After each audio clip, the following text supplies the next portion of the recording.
Art Deco, gli anni lucenti d'Italia, sostiene i progetti di fabbrica del sorriso per combattere i tumori pediatrici.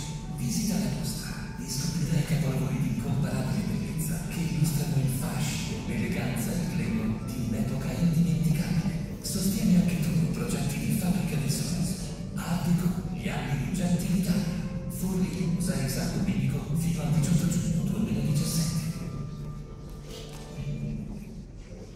Ecco, grazie al dottor Ciampa, devo ringraziare anche il dottor Baldini che ci ha un po' fatto incontrare l'anno scorso e che è qui presente tra noi, il Presidente Pizza, a te le conclusioni. Grazie, dovrei fare dei ringraziamenti perché sono necessari e meritati. Non lo faccio perché è stato fatto, però li carico se possibile ancora di più questi ringraziamenti, perché stamattina per un'intervista un'altra ho avuto modo di dare un'occhiata a questa mostra, non tutta, ma insomma una buona parte. Questa è una mostra bellissima. Questa è una mostra di una bellezza rara, Cornelia, Terranori, sono dolci che accorre il comitato scientifico. È veramente una cosa straordinaria, perché l'Art Deco non è durata granché. Qua e là ha lasciato segni, qualche pezzo l'abbiamo visto tutti, o l'abbiamo visto direttamente oppure l'abbiamo visto ripreso nei libri, nei film, nelle riprese televisive, da qualche parte, ma insieme non l'abbiamo mai visto. Cioè non abbiamo mai visto 400 pezzi, mi pare che sia così, un po' con più pezzi insieme, e vedendo, io l'avevo visto più o meno la metà, si capisce uno spirito che non sempre è dato a riprendere è possibile riprendere dalle singole opere.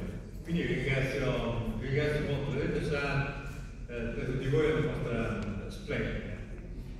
Su Refi, cosa posso dire? Il professore Paolucci ha attribuito a noi, alla nostra città, meriti, vorrei dire, esagerati per non cadere nelle solite operazioni di falsa umiltà, ma che mi fanno enorme piacere. Questa frase non la dimenticherò: assedio sistemico alla modernità figurativa, se ho notato bene mentre il professor Paolucci parlava, dove assedio indica la forza, sistemico assieme a assedio vuol dire che abbiamo battuto e ribattuto in continuazione per 12 anni su questi temi e su queste iniziative, perché questa è la vera peculiarità. La ragione per cui l'università, che non aveva, diciamo la verità, tradizioni di mostre d'arte e neanche tradizioni di attività artistica, perché quel tanto che aveva comunque non lo valorizzava, in realtà che cosa ha fatto? A un certo punto in avanti ha capito, ha intuito, non importa, ma soprattutto ha agito in modo sistematico, con una sistematicità culturale e nello stesso tempo con una sistematicità cronologica. 12 anni sono tanti.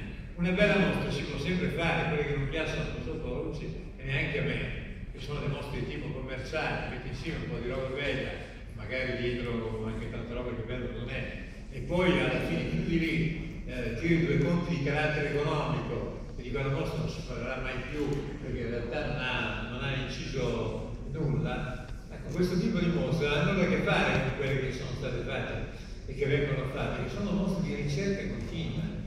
Basti pensare alle 4 del Novecento, questa è la quarta, perché siamo andati a scavare, sono andati a scavare su un periodo che non era particolarmente noto, che in parte era stato addirittura sepolto dalle vicende politiche ed è stato riportato fuori, sono fuori con strumenti della nostra storia. Anche questa che è bellissima, è una specie di inno alla gioia, ma è nello stesso tempo ha una malinconia profonda per chi la vede ad anni di distanza, sapendo come è andata a finire la storia.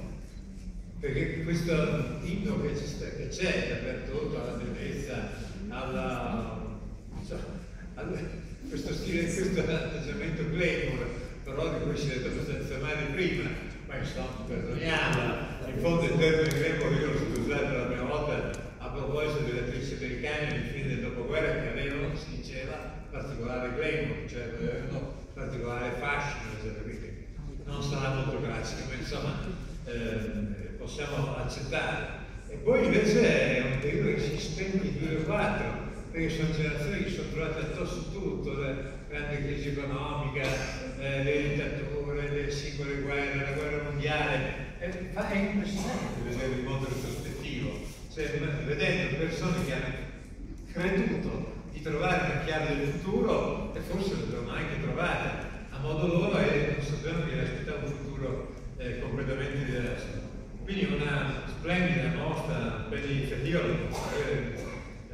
perché l'apporto della Fondazione è un apporto di approvazione di quello che altri pensano e nello stesso tempo di destinazione di fondo. Ora mi ha detto, ogni tanto lo chiedo, ma ci sono sempre meno che fanno questa domanda, ma perché investite tanto nella cultura?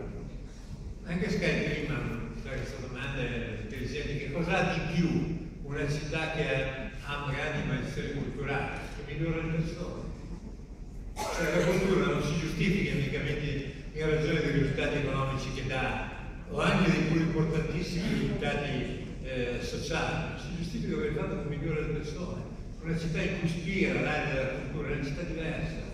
Noi l'abbiamo vista trasformarsi in una città musulmana non con grandi iniziative, piena di iniziative minori magari, perché si è sfondato un muro. E i muri, lo dico a tutti, i muri si sfondano con le grandi iniziative. Se si mettono insieme 100 iniziative da uno, sono molto importanti e lodevoli, ma il livello rimane quello. Se si lancia una grande iniziativa da 100, poi ne nasceranno tanti da 1, tanti da 5, tanti da 10. Fatto così psicologicamente, credo che questa sia una buona cosa. Quindi io accetto con grande piacere la sua affermazione di un sistema. Continueremo. La scelta della Fondazione è una scelta già fatta.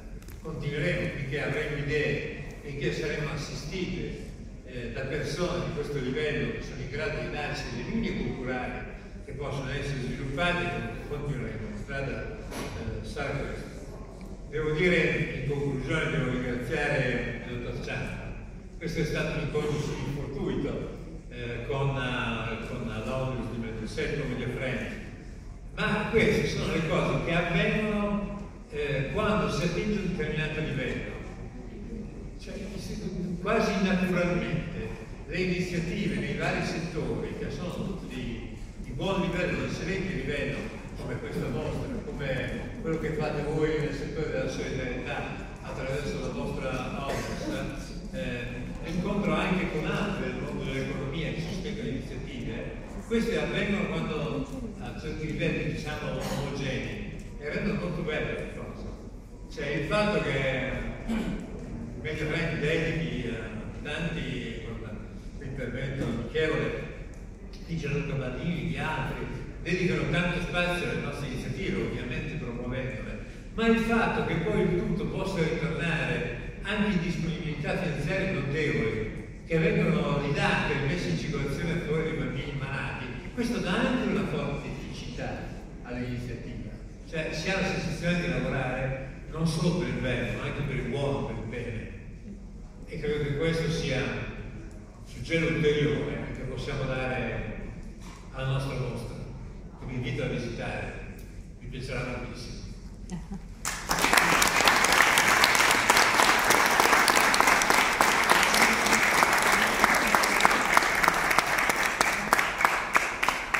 Solo invito il Presidente Pinza, vi invito anch'io a visitare la mostra. Penso che fra un po' arriveranno per i giornalisti anche i cataloghi, in qualche modo provvedere